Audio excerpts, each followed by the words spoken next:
Hello, welcome to our webinar, Ask the ISACs. And we're really going to be focusing on how can small and medium businesses prepare for a cyber attack in an OT environment. Although that'll only be part of the webinar, we are going to take advantage of the fact that we have these experts here who are representing different critical infrastructure sectors. And so let's take advantage of the opportunity to hear what they have to say about what's going on out there. What are we seeing in each of these sectors? So thank you for attending. This session will be recorded, just as an FYI. Please submit questions in the Q&A. You can submit your questions anonymously. I will not say who submitted the question. So no question is stupid or silly or embarrassing. Please put the questions in, take advantage of this opportunity. I'm Dawn Capelli, and I am the head of OT-CERT at Dragos, and we'll be talking about what that is in a few minutes. But right now I'd like to introduce my panelists here in the webinar.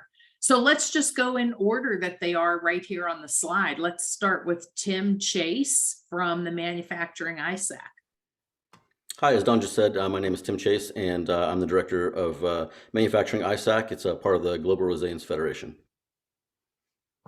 Okay, Eugene Kipnis from MS ISAC. Yeah, thank you, Don. Eugene Kipnis. I'm Director of Strategic Enablement at the Multi-State Information Sharing and Analysis Center. And I work mostly with our partners and have a lot of experience working with our communities on cyber maturity. Okay, Jennifer Lynn Walker from Water ISAC. Hi, as Don said, I'm Jennifer Lynn Walker. I'm the Director of Infrastructure Cyber Defense for Water ISAC, and I'm happy to be here on the panel with my peer ISAC. So we can talk more about what we do and how we track the threat landscape and try to help our respective sectors increase their cybersecurity and resilience. Thank you. Okay, and Matt Duncan from EISAC.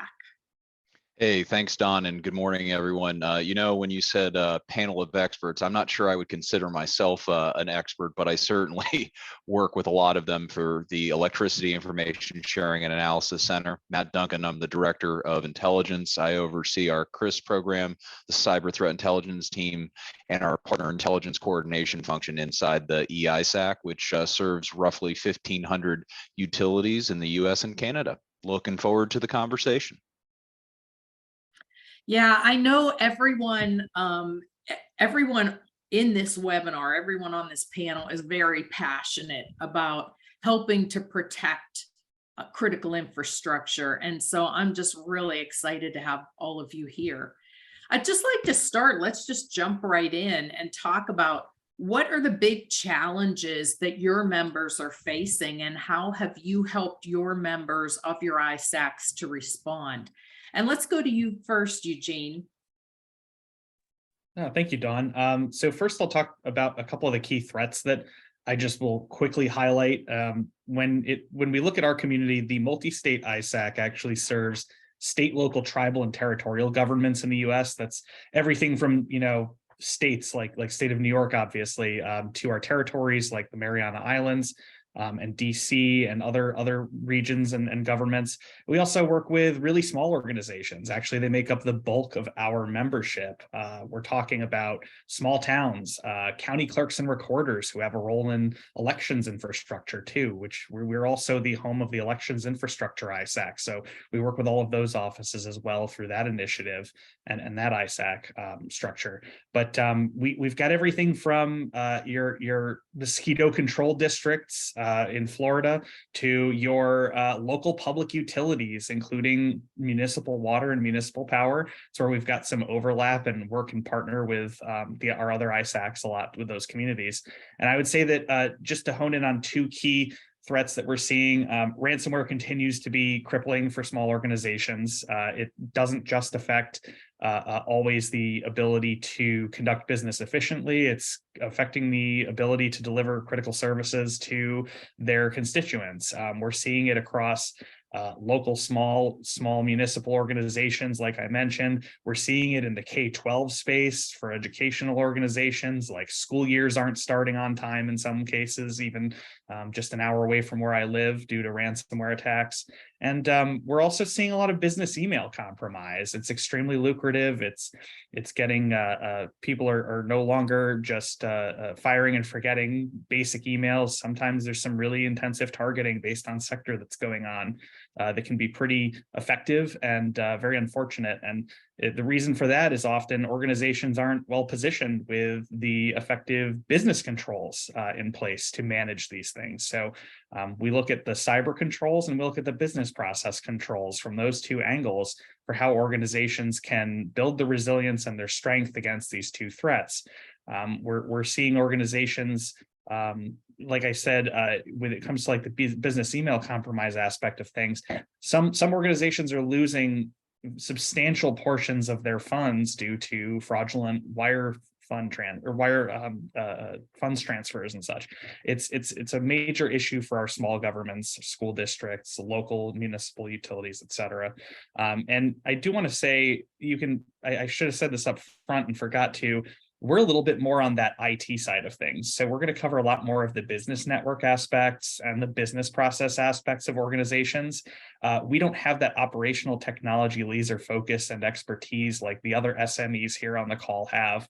So I'll defer to them to talk about that stuff. But those are two key threats in our enterprise area when it comes to those IT threats. And really just we're focusing on trying to build the community up through some best practices, through direct service provision to the state and local community, any of those municipal governments, direct managed services and things that hopefully take off of their plate, because these organizations, it's not so much a threat, but just a hallmark of how they're designed and how they're staffed and resourced. They are traditionally informally performing cybersecurity functions and sometimes informally performing IT functions at these organizational levels. We've got people who are wearing a hat, so to speak, part-time as the IT person for an organization or the infrastructure manager at some of these small towns and municipals. So that's a big area that opens people up and leaves them exposed to more risk, more threats, and causes a lot of trouble. So hopefully later on and through this call, I'll talk a little bit about some ways to mitigate that. But that is a major concern of our community, is just that resourcing, the time and cycles they can put towards cyber, and the thoughtfulness and the resourcing they can pull on because they are working on just keeping the lights on sometimes. Thanks, Eugene. And when we had a prep call for this webinar, we all agreed that we wanted Eugene to go first because, Eugene talked mainly about IT threats in the MS-ISAC members. And let's face it, those IT threats are a threat to everyone. Even if the other ISACs are going to talk more about threats in the OT environment, IT is a vector to get into OT. So we all thought that would be a good place to start. So thanks, Eugene.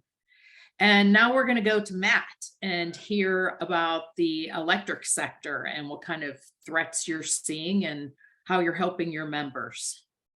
Hey, and thanks, Don. And I just want to give a shout out to my fellow ISAC members here, Jennifer, Tim, and particularly Eugene. We partner with all ISACs through the National Council of ISACs, but also on a bilateral basis, particularly the MS ISAC, who's been a great partner of ours. So everything that Gene said about the threats to IT, election threats, we're in lockstep with them and really proud to have that partnership. So from an electricity perspective, I want to talk a little bit about the ever increasing velocity and complexity in the security threat landscape facing electricity and what the EISAC and industry is doing about it. And I want to remind people that defense is doable, especially if we take a collective defense approach, particularly in the operational technology environment. And while this call is focused on small and medium businesses, I want to point out in electricity, small and medium utilities are not necessarily as small as some of the businesses in the manufacturing sector or the water sector or other sectors, because in our case, small and medium-sized utilities are multi-million-dollar businesses. So that introduces a different type of complexity to the environment, as well as being regulated in many cases. So if you look at what the EISAC has done on behalf of the industry this past year, you can see that collective defense approach I mentioned in action. The EISAC has been on a strategic plan that includes a greater focus not only on OT, but supporting small and medium utilities. We're also leveraging access to unique data sets like the CRIS program, Dragos' Neighborhood Keeper, NRECA Essences, and a number of others to do hunt activities in our IT and occasionally OT data sets. And we're looking to grow those capabilities as more and more utilities deploy monitoring capabilities inside their OT environments, both north, south, and east, west. We're also heavily integrated with the US and Canadian governments, particularly this past year with the Russia invasion of Ukraine.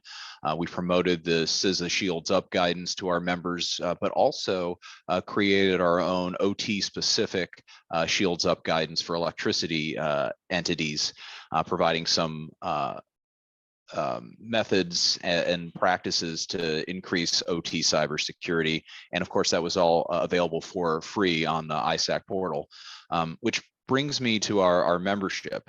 The EISAC membership continues to grow, particularly around events like the Russia invasion, the recent shooting of distribution substations on the physical side. And actually 65% of our membership is from small and medium utilities.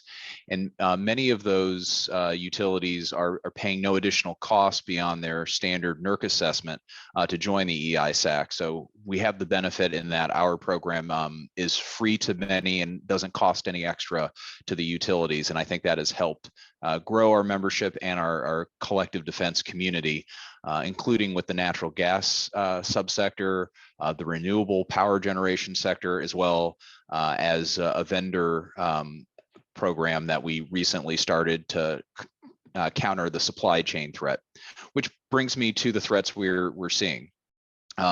So in the past year, there's no shortage of supply chain vulnerabilities that actors can use to implant ransomware, do wiper malware, and other malicious activities.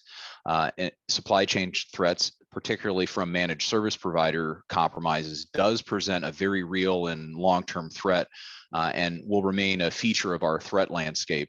But it also underscores the importance of that remote access monitoring and response, particularly in OT environments. Major nation state adversaries, specifically China and Russia, remain very active, and we have seen a marked increase in attempts to exploit our sector through real basic things that Eugene talked about, like phishing and credential harvesting campaigns. So you have to do those good basic cyber hygiene things well in IT to also be successful in OT, I would submit. In addition, we've seen an increase in surveillance activities and reconnaissance that are designed to look at networks and identify unpatched vulnerabilities and other commercial espionage activities. And these activities are reported to us. They're detailed in open source as well as classified sources, and it's also seen in our CRIS program. Ransomware, as Eugene mentioned, is the scourge facing our economy, and it's a reality of the world we live in. And it's a very real threat as we continue to see not only enterprise IT system compromises, including some in electric utilities in the US and Canada over the last couple of years, but these criminal ransomware services are only going to continue to seek out targets, pick out unpatched vulnerabilities to try to get paid. And so we need to work together to respond to that. Finally, even though this is a cybersecurity focused webinar, I do want to point out that the EISAC is closely monitoring the recent physical security events that were impacting electric distribution facilities across the country. And while the North American bulk power system has not been affected, the EISAC is directly coordinating with the electricity industry as well as federal and state government entities to keep its members and partners abreast of the latest information regarding these troubling physical security incidents. I could certainly say more, and I will, but Don, let me turn it back to you. Yeah, it's been a crazy year. Boy, when you listen to all of that, you think about, we started with the Russia-Ukraine war and now the physical attacks that, in security, we never get to rest.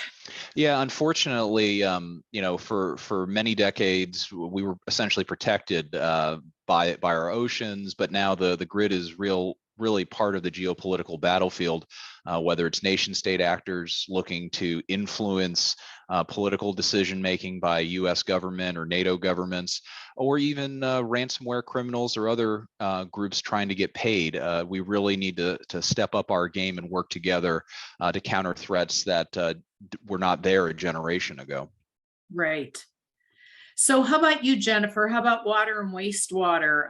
What's the year been like for your sector? Sure. Thanks, Dawn. So I always hate going first, but now I'm seeing the downside of not going first is that your colleagues say so many things that you want to touch on too. So, first and foremost, I echo what my colleagues have said from the MS ISAC, Eugene, and Matt from the electricity ISAC thus far. Definitely have to echo that, and I'll talk a little bit more about that. But one other thing so we serve, the U.S. As well as some international water and wastewater utilities. But as Eugene mentioned in the beginning, and as well as Matt, there's some crossover between sectors. And the one thing that I want to start off by saying is that if you're a member of an ISAC, and I certainly, we certainly want members for the small and medium utilities. It is a nominal fee for small utilities. But if you are a municipality, I highly recommend you. There is no excuse not to belong to the MS ISAC. If you can't afford, another ISAC, if it's paid, you can certainly belong to multiple ISACs at a time. But municipalities have absolutely no excuse not to belong to the MS ISAC and have that, plug into the threat landscape and what's going on, especially if you don't, have internal staff that can track the threats and whatnot. Again, MS ISAC is free. So that's my plug for MS. That said, we are seeing pretty much the same as everyone else. The bulk of the reports that we're receiving do involve our attacks to IT, such as the business email compromises and the ransomware. And besides a few ransomware incidents that are impacting, an HMI or an engineering workstation, we really don't get a lot of the OT impacting incidents reports. Honestly, for our sector especially, I think that's largely because the bulk of our members don't have OT monitoring in place yet, especially the small and the medium. And so they can't see that threat activity. So we receive reports on what our members are actually able to see. So to Matt's point about implementing OT monitoring, of course, we're certainly encouraging that so they can see the entire threat picture that's impacting their networks. As far as we talked about, the challenges. The Water Sector Coordinating Council in 2021 did a survey. We were Water ISAC was heavily involved in that. And as part of the survey, there was a resultant report called Cybersecurity 2021 State of the Sector, where some of the challenges that were identified by those participants of the survey, and this went out way beyond Water ISAC membership. We had some of our sector associations help amplify the survey, and so it went out to a really wide, swath of utilities. And we did have I can't remember what the percentage is, but we did have quite a number of the smaller ones respond. So that was extremely encouraging that our partners had those reaches. But the challenges that they identified were a need for sector-specific cybersecurity training and education, a need for technical assistance with assessments and tools, even how and where to start with those tools. Now, the larger systems have been addressing cybersecurity. When I speak to any audience these days, I'm kind of issuing a charge to the larger and the more cyber mature utilities to be a good neighbor and help get the word out and invite their smaller rural neighboring utilities, whether it's electric co-op, or a small rural water association or rural water utility, but invite them to events like this or other cybersecurity events that they're attending, or even tabletop exercises that they're going to or that they're hosting. So again, that charge, if you're in that camp where you're a larger utility, or a smaller one, but you're here today, I'm sure you have associations with other relationships with those other small utilities like yourself. So please, bring them along to the cyber events and whatnot that you're attending. Also, they identified they're having a problem, a challenge for cyber threat information, that overall awareness of the threats and the resources to assist. Again, mostly for the smaller systems that don't know where to go. And they also cited a need for federal loans and grants, which we know is coming to fruition to help with all of these other things. So that's really good, including the funding to hire cybersecurity personnel, which again also deals with the challenges of getting support from executives for IT security, let alone OT cybersecurity. And one other notable need, though, that was identified, and this was largely from the smaller utilities, was that they didn't know what they needed. This was like 18% of the respondents. There were 600 respondents to the survey, over 600. So like over 100, really indicated that they didn't know what they needed. So I think that's very telling. And while wasn't part of the survey, our members also have a challenge of often being, like I said, integrated into Eugene's constituents with the municipalities and authorities, which can sometimes blur those lines in responsibility or accountability, ownership, as well as funding for their portion of the the wastewater treatment of their portion of the municipality, or water and wastewater treatment. So as far as how we help our members respond, yes, we monitor the threat landscape so that our members don't have to, and report back out the information in context. We also have, our relationships with our other ISACs and our other federal partners, and as well as private firms such as Dragos. But we can recommend resources and offer guidance. Unfortunately, Water ISAC, we're a small team and we don't have a full analysis capability. While I have a background in malware analysis and investigation, we don't really have the supporting staff and resources in place to assist in an incident response capability on that level. But again, we have Eugene, partnerships with Eugene and Matt and CISA, and as well as Dragos OT-CERT. So that's one reason why we value these partnerships, to be able to help our members out with that. All right, thanks.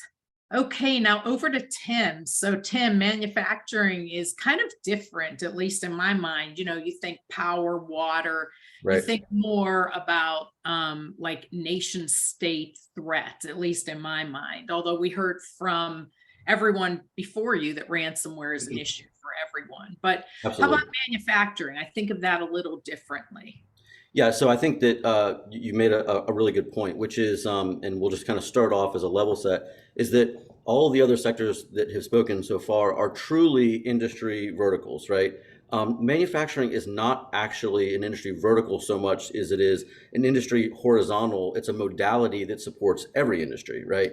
And what the threats are to them largely depends on what sector they're supporting. So nation state activity is a major threat. But usually that is more for manufacturing, for a dib space or something. They want to steal, intellectual property on, the next fighter aircraft or bomber or something else like that.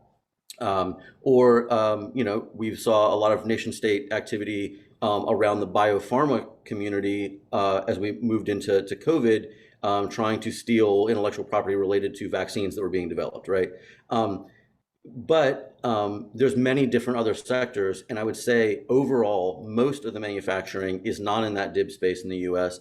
And while there are some very large manufacturers, even below those manufacturers, right, it's their giant supply chains, it gets very, very small very quickly. So inside of manufacturing ISAC, we have Mars as one of our companies, and Mars makes candy. They make a lot of different things. They're a very large company, but you just think how far below this Snickers bar that Mars makes in a Mars factory does it get down to a North Carolina, Virginia, or Georgia peanut farmer, right? And what is the security and cybersecurity of that supply chain? So the different manufacturers have a different kind of perspective on where they're at. So for Mars, they have a very well-developed program, and we worked with them in partnership with KPMG and several other consumer package group to actually look at third-party risk, supply chain security. So they're at a very high level, right?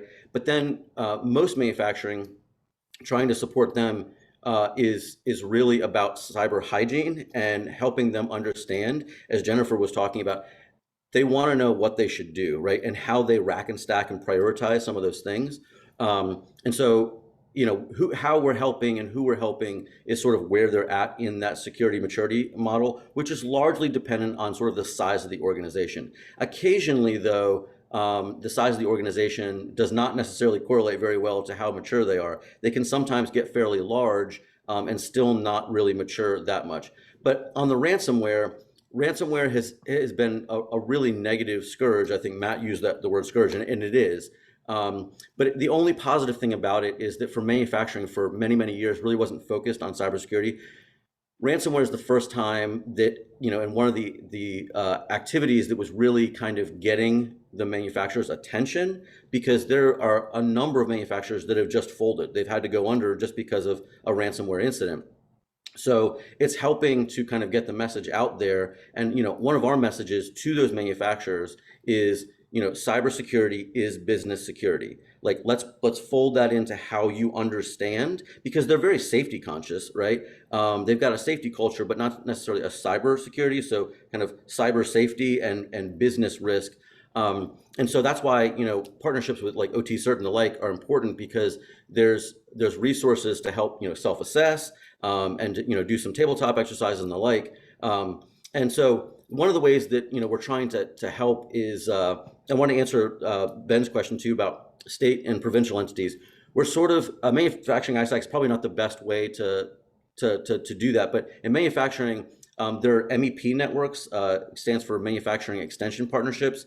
And it's Department of Commerce money that helps promote manufacturing in individual states. So there's an MEP, and that's one of the ways where some dollars can go out for some of that training and sort of right sizing of security programs. So that's one of the ways that kind of on a state by state or provincial level, manufacturers can be helped. I would also point to at GRF, we have a K-12-6 program, which is kindergarten through 12th grade. And one of the ways is that we're trying to get around to that is, you know, State Board of Education, all these disparate school districts is trying to pool resources, including money, to buy down the cost of certain services, like, you know, MSP services that could be distributed more broadly. So that's one of the ways we're doing it. And the second question about like cloud-based SaaS, actually moderated a panel at a conference in Miami, and our panel was OT adoption of cloud. And I think that manufacturing is actually light years ahead of this than other industries, mainly because it's less of that truly industrial. And so it's sort of, it's easier and quicker, especially as lines change and like products being developed or changing, they can swap those very quickly virtually. So there is a large adoption of that, and you know, the pros and cons of that are, you know, that a lot of people are concerned about the security around that, but you know, I think that our conclusion was that if done properly, the security gains of being able to have one pane that you can actually view, so you can actually make security changes at scale and speed, outweigh some of the risks. But manufacturing is different, and relating to individual members largely depends on how large they are and where they are in that security maturity model.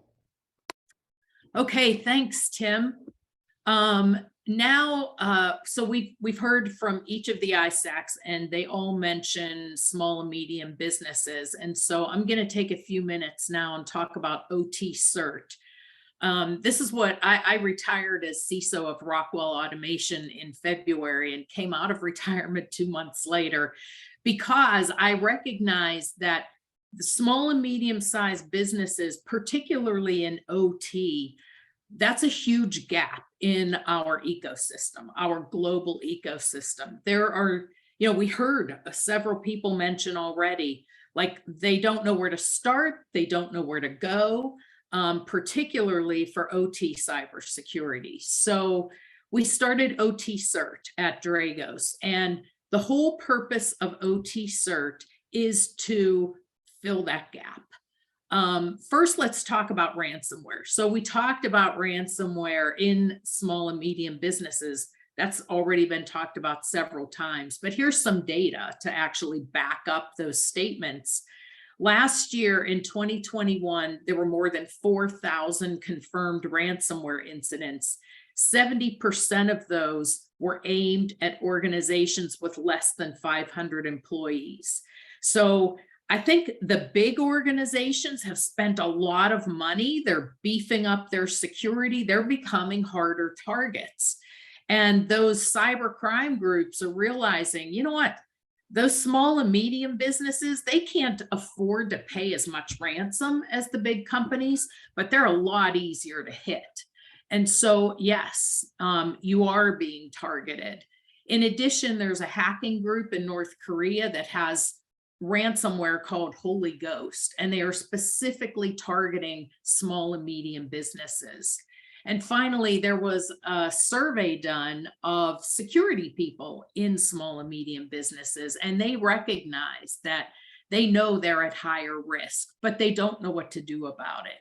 So that's why we started OT-CERT. And the next slide shows you how to become a member. If you would like to be a member, it's totally free. You just go to that URL on the screen and you can apply for membership. As long as you have an OT environment, an asset owner or operator, you can be a member. What we do is we put out resources every single month, and those resources are designed to help you. We put a lot of thought into what order are we putting these things out. The first thing that we put out was a survey.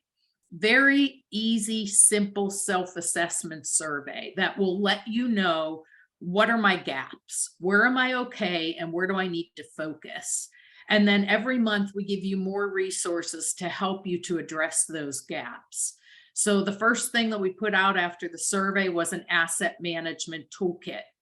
It's a spreadsheet that you can hand to your operations staff or your plant engineers, have them walk your plant floor and fill it in. It also has a guide and a 7-minute video that go along with it. This way, if you get hit with ransomware next week, you will be able to pull out that asset inventory and you'll know what you have in your plants and what version of the operating system they were running, what version of the firmware, and you can restore them. Next, we put out a self-service tabletop exercise. The scenario for the exercise is ransomware hits your OT environment. You don't need any security expertise. You notice that what we're putting out, we realize small and medium businesses don't have large security teams. They may not have any security expertise at all. And so these are designed for non-security people. The tabletop exercise, if you get hit with ransomware in OT, who's going to notice? The people in your plants. That's who you need to have in this exercise so that you can identify if something happens, will we recognize that, hey, this might be cyber? If it is cyber, who do we call? Do we have an IT team? Do we outsource our IT? How do we get in touch with them if we would get hit with ransomware? And what do you do if suddenly you get a screen in your plant that has a ransomware message on it? What do you do? What do you do with that particular computer? So we're looking at all of those issues and helping you with that. We also gave our members access to Dragos Academy, to an introductory ICS crash course. And next month, we're going to give you access to a crash course for getting started in OT cybersecurity. We hold workshops with our partners. We've done 2 workshops already with Jennifer with Water ISAC. We have another workshop coming up that's going to be in the manufacturing sector.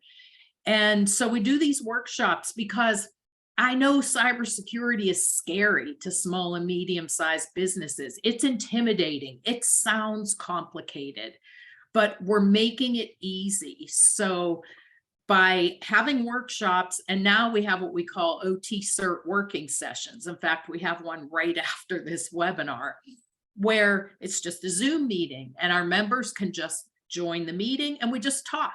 What's working? What's not working? What are you having problems with? How can OT-CERT help you?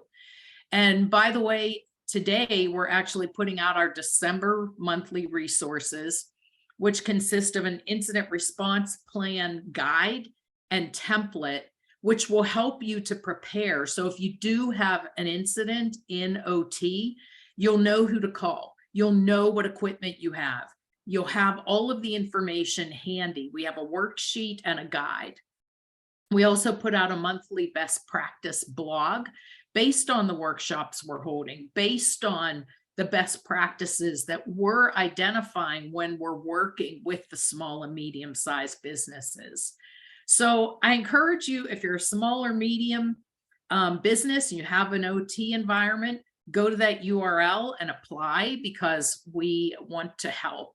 And most of the ISACs in this session are partners of ours, so we're all working together. We realize this is one big ecosystem and we're all in this together. I like how Jennifer mentioned, like, you have to look out for your neighbor, and that's what we're all trying to do.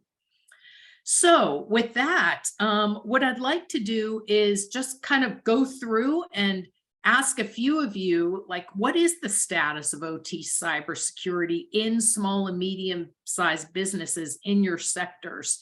I know some of you already talked about that.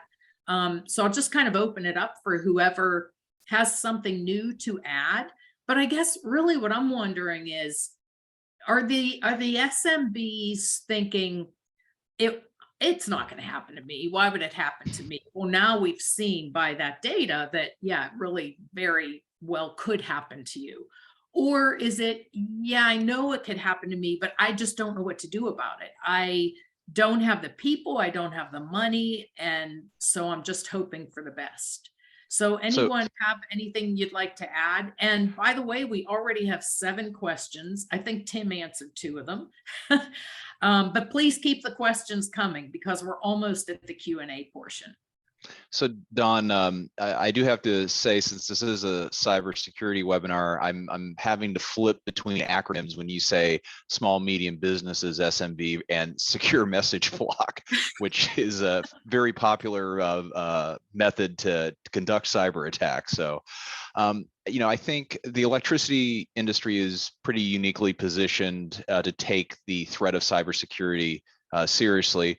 One, because we have mandatory and enforceable standards through the NERC CIP standards that have been in place for many years now and are constantly being revised to counter the threat. So I'm not sure the statement, will it happen to me, applies to small and medium utilities anymore. They know that. But it is still it is still a challenge for them, because oftentimes the IT security person at a small utility is also the chief lineman, the general manager, and the head janitor. So they don't necessarily have time to implement all the good recommendations and mitigations that the EISAC puts out, conduct the baseline assessments that OT-CERT recommends, or conduct the C2 M2 framework from DOE. So really the challenge ISACs have, as well as vendors and other groups, is how do we pinpoint what is the one thing that under-resourced small medium utility should do. At the ISAC, we put out a weekly curated report with the most critical of the critical cyber and physical things for a utility to do. I think encouraging people, as Jennifer said, to support your neighbors, especially your smaller neighbors. We are our neighbors' keepers, if I can put a pun on the Dragos program of neighborhood keeper. And in the electricity industry, we have a long, decades-long tradition of mutual assistance, which we've expanded to cyber mutual assistance. So that would be another area we encourage small and medium utilities to join the CMA group that is run out of the Edison Electric Institute and the Electricity Subsector Coordinating Council. And finally, I think as we evolve to do cybersecurity, IT and OT for small and medium utilities, there's going to have to be a type of consolidation in the future, because there just certainly are not enough cyber professionals out there. Small and medium utilities may not be able to afford cyber talent. So working with trade organizations, working with OT-CERT, working with an ISAC is probably going to be the best way to scale up the security aspect for small and medium utilities, as well as partnering with government when appropriate. So I have more to say on that, of course, but I want to give other colleagues time to talk. Okay, anyone else want to chime in on that one? I can. So first of all, what he said. So we'll start with that. Water and wastewater sector is a little bit interesting or unique from electricity in that we're not regulated, but there are some requirements. So for systems that serve between, and we're talking the small and medium, because of course the large systems, we'll just put that out there. The large systems are doing pretty well. They're addressing cybersecurity, and they're some more than others. Again, I think Tim stated that, but to that point, for systems that serve between, say, 10,000 and 3,301, which we would consider that small to medium, they are required through the America's Water Infrastructure Act, the community water system, so essentially the drinking water utilities, to perform risk and resilience assessments and to essentially self-attest to EPA that they completed an assessment. They don't have to include what the findings were or anything like that, just that they completed the assessment. So there's at least that, and it does include cyber. So, again, that small, medium utility, again, drinking water, not wastewater. So we know that there's at least that awareness. However, because there's no accountability to address the findings, it's unknown how much effort, if really any, is going into addressing those identified risks. But at least we know that we have that awareness because they have to have something complete. Now, this can be a self-assessment, such as, the American Water Works Association has a cybersecurity tool that's essentially the water sector's version of the NIST cybersecurity framework. And there's CSET tools or other, or they can pay for an assessment. So you can self-assess or pay for an assessment. Either way, you just kind of, essentially check a box and say, yes, we did that. So again, we at least know that there's some awareness. On the flip side of that, the small drinking waters, or for population of less than 3,300, and that's how we identify our systems on population served. As well as the wastewater utilities, the smaller ones. The larger ones, usually there's a combined drinking water and wastewater, and so then they're usually covered, going to be covered under their drinking water partner if they're managed separately. In a lot of cases, they are. But so the super small, 3,300 or less served population, and the smaller wastewater utilities are, we said they're challenged. They're largely kind of in the dark on cyber and what to do. And as I stated, a WIA doesn't, the American Water Infrastructure Act, we call it a WIA. If there's I already talked about that. Sorry, I'm reading my prepared notes, but there's no requirement, for them, the smaller ones, the super small ones, to do anything. And that said, we assume that they're just kind of as an aside, assume that the smaller ones are contracting out their IT support. And and I know we're talking OT and IT, but I just kind of want to caution, for those that if you're contracting out your IT, please don't assume that cybersecurity is part of that support. It's probably not, unless it's actually, written out in the contract. So understand what your IT support or your managed service providers are providing you, because it may not be cybersecurity support. So don't assume that, we're covered because they'll take care of it. That's a really important point. I think that's one takeaway that I'd like everyone who's in this webinar to write down. Like, make sure if you have IT outsourced, is cybersecurity included? So let's mark that down as a major takeaway. And Yeah. I'm thinking at this, oh, did you want to add something, Tim? I'm Well, I'll sorry. just piggyback on that, which is with the small and medium, most of the time, if they have any, cybersecurity or IT, assistance, that's usually, contracted out. And that's actually been one of the areas that we've actually been able to be helpful to the manufacturers because they still might not be able to ingest and make use of threat intelligence or anything that we might provide. But instead, we're saying, can we talk to your MSP or your MSSP, right? Can we provide that to them to better inform them to get them better service, right? So that is absolutely true. And looking at that contract and not assuming, because that happens far too often.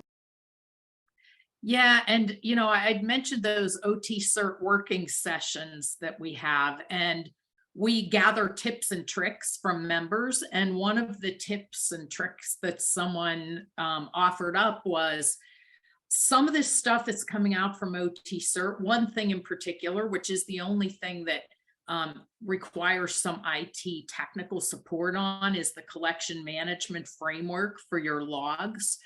They said, we just put that in the RFP for the next time we had our systems integrator come in. They took the OT-CERT's resources and they did it for us. So yeah, that's a really good point. Sometimes it's okay. You don't have to feel like you have to do everything yourself when it comes to cyber. Just use those service providers that you already have. I'm going to go to the Q&A because we have a bunch of questions and I want to make sure that we get to your questions. So please keep entering them. If we can't get to any of them, we will answer them afterwards. So the first one, are you seeing any initiatives by state/provincial entities to roll up and engage ICS cybersecurity challenges in a more coordinated way? And so, Eugene, I'm thinking that would be a good one for you because it's talking about state and provincial entities. Yeah, so from the US perspective, it's not specifically just for ICS, but I'll talk about a second program after this one. The first program that comes to mind is the state and local cybersecurity grant program that just dropped for the United States. It's a 4-year grant program. And essentially what it does is it offers, sub-federal level governments the ability to apply for and receive grants specifically to use in cybersecurity. And that includes the ability for municipal power entities and municipal water entities to be considered part of it. So it's really being done at a state aggregating level approach. The states are putting together cyber plans, they're submitting them, they're supposed to include some knowledge and some expertise and participation from those locals. So in the public sector power side of things, where they're attached to a municipality, they can benefit from that. And I think that's a conversation they should hop into with their central IT, because it's most likely that central IT is going to have a hand in making the application to the state for those funds. So it's the states directly apply, and then the funds get passed through their own methods. And the second, which I can't talk about in as much depth, but Department of Energy does have a cybersecurity grant available as well. I'm just learning about that now. I have the privilege to work closely with EISAC and American Public Power and the Florida Municipal Power Association too. And I was just down at a conference speaking to all of them, and folks from DOE were there, and I just heard about it. So I'm not a fountain of knowledge when it relates to that particular program, but I know it does exist. And so those are some examples of what I'd consider a statewide approach for cybersecurity and that community-focused approach. So loving to see that from a funding perspective and from a directional perspective with the planning aspect. Yeah, Eugene, that's called the Rural Municipal Utility Cybersecurity Technologies Support Program, short for RMUC. I'll give the Dragos folks the link, but essentially it is aimed at entities that have limited cybersecurity resources. It helps or have assets that are critical to the reliability of the energy sector, or are important for defense critical electric infrastructure, and it provides not only money for technology deployments, but also workforce development, and that's forthcoming. But yeah, it's a really good program. Take advantage of your tax dollars at work. Okay, let's go to the next question. Tim, you did kind of refer to this one, but let's see if any of your colleagues would like to add to it. So this question is, what about cloud-based SaaS ICS cybersecurity services for SCADA? Is that a possible solution for small municipalities and the water wastewater industry?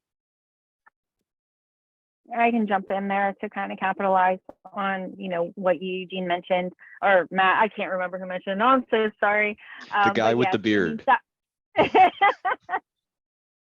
That's all. Yeah, the SaaS for ICS cybersecurity is an option, and I cannot speak to it on any authority, but I have spoken with and heard some smaller utilities that are actually looking into it and or implementing it. So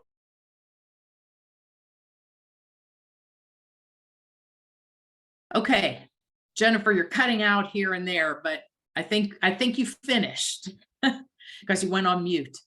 Okay, let's go to the next one. Well, this one, I'm going to give my 2 cents worth first, and then I'll turn it over to the rest of you. So what is the best way to implement OT monitoring? What are the best solutions out there? Well, I have to say, this is a Dragos webinar, so of course I would be remiss if it's like you spoon-fed me the question. Dragos provides OT monitoring platform and services. As far as what's the best solutions, I'm not gonna make this seem like a sales pitch, so I won't answer that part of it. But I will say for small and medium businesses, we decided at OT-CERT to focus first on asset inventory. We felt like you have to start there. That's kind of the foundation of any cybersecurity program. Then we went to incident response, because let's face it, the cyber threat environment is really bad out there right now, and we want you to be prepared if you get hit. Next, we're going to secure remote monitoring, because that's how people usually often get in. They get in through IT into your plants, or they get in through some remote access capability into your network. So then we're going to go to network monitoring. So that is a harder question to answer. And for small and medium businesses, that's why we started OT-CERT. You probably can't afford to go out and buy a solution. And so we're trying to come up with ways that you can monitor without having to go out and spend money. So you can think about things like your firewall logs, your remote monitoring, however you're letting your vendors into your network. Are you looking at, do you have logs? Are you looking at logs? Are you making sure that the people who are coming in really should be coming in? So we will be getting to that as part of OT-CERT in 2023, but we haven't gotten to that yet. And so now I'll turn it over to the rest of you to see what you would like to add. Yeah, we get this question a lot in the electricity space, particularly following last year's 100-day White House sprint for industrial control system cybersecurity. So NERC, the parent organization of the EISAC, put out what it called a practice guide on network monitoring, sensors, centralized collectors, and information sharing. And while it's geared toward the electric regulatory environment. There are some tips and tricks for just the basic way to architect the environment, where to put it in, and for those subject to NERC jurisdiction, how to remain compliant. So I'll put that in the chat for the panelists, and you can share that. The second thing I would also say is, in addition to Dragos, there's groups like Nozomi and Clarity, Mandiant's getting into this. All kinds of big firms are getting into this. But if you're a small entity, I think really your better docking station opportunity to learn about what's best is either through your ISAC. Or through one of the trade associations that may can maybe collect and adopt almost like a hub and spoke approach to it, and work with the vendor communities, because it's not inexpensive at the moment. But the suggestions Don offered around some basic log monitoring, analysis, and other configurations is really the first necessary step too. And I can just chime in. Hopefully I'm not cutting out here, to capitalize on what both Dawn and Matt said. Being a member of OT-CERT and using that, second document that they put out about the asset management, that asset management, document is so important, because you need to take your, kind of the first step is to take the assets that you've determined that are most critical, the assets and the services, and most of them Dawn mentioned, and then focus your OT efforts on that. And then, if you're a small and medium business, medium enterprise or medium utility, as Matt said, it's really difficult, to go out and purchase the next big shiny solution, which isn't always necessarily the case, that you need to do that. There are free solutions out there, but again, you're challenged by resources. But being a member of some of those other associations and smaller groups and regional groups, like say AWWA, local chapters for water and wastewater utilities, a great place to be, so you can get tips and tricks and ideas from your peers. Okay, we have 4 minutes left. And so I actually like this one last question. It's kind of a good way to end, but you'll have to give really quick answers, you guys. So here it is. Supply chain has been mentioned a lot. There are a small number of large/global OT suppliers who often have remote access to systems, but are reluctant to have their sessions monitored. Do the ISECs have any thoughts on how to bring these suppliers into the community instead of dictating the approach to security?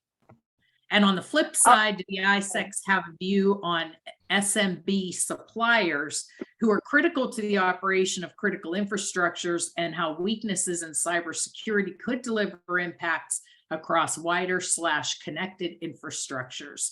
We'll just use this as your catch-all question to give like a lightning 1-minute answer. I'll go first. It's challenging when you have a ton of infrastructure. The owners and operators, or the customers of the suppliers, that can really drive this. Yes, you can't rip and replace everything, but the short answer is, if you're going forward and you're upgrading certain things, you're the driver there.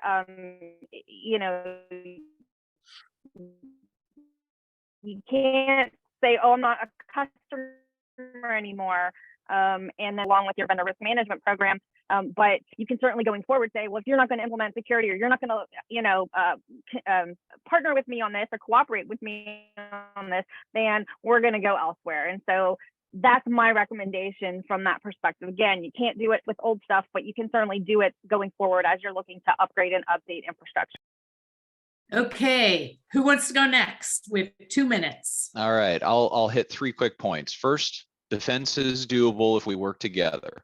Second, the EISAC and other ISACs have what are known as vendor affiliate programs, where commonly used technologies, original equipment manufacturers are brought in to join the community and be part of that information sharing in a trusted and vetted environment. We just kicked ours off at the end of last year. It is a fee for service, because the utilities pay their NERC assessments, and other entities need to pay their fair share. But we think it is going to be fundamental to counter the supply chain threat that we're all facing. And third, please share. if you have a breach, if you know what's going on, please share. And if you are a customer of a vendor, make sure there is responsible notification, victim notification written into your procurement contracts. The only way we're going to be resilient and defend against supply chain threats is if we have the information so we can react. Another great takeaway, please share. So I love it. Okay, Tim, I see you have a comment. How about Mike? Yeah, so I think that Mike's question is really, really fundamental because throughout all critical infrastructure, these OEMs that make the devices that actually control our world are so vitally important to be inside and having those conversations first and foremost with each other, because in a controlled and protected environment, because if there's a vulnerability in one of them, because of a lot of the similarities in protocols and how they talk, it probably affects others. So being able for them to have conversations with themselves, and then also, as Matt was talking about, responsible vulnerability disclosures. I was having a conversation yesterday with one of the largest OEMs in the world about doing kind of earlier vulnerability disclosure to membership as a way of sort of giving back to that community. I think that the conversation though is absolutely important to have on the specifics of sessions being monitored. That goes back to what Matt was saying about writing some of these breach notifications, or if you're going to monitor logs and sessions that are in or outbound, that can be added as well. It's a way you set up the relationship with the vendors themselves. Thanks. And I have to say, as the former CISO of Rockwell Automation, your OEM should be encouraging you and their customers to do better security. They should not be resisting your attempts to have a security platform program capability. So I would push back. And thank you. We're at time. We're over time. Thank you so much. I think the panelists were amazing. It was a great webinar. We had so much covered in 1 hour. Thank you so much. We got to all of the questions, so I don't think we owe you any additional answers. Oh, there is one. Yes, there is one that we will get back to you on. Thank you very much.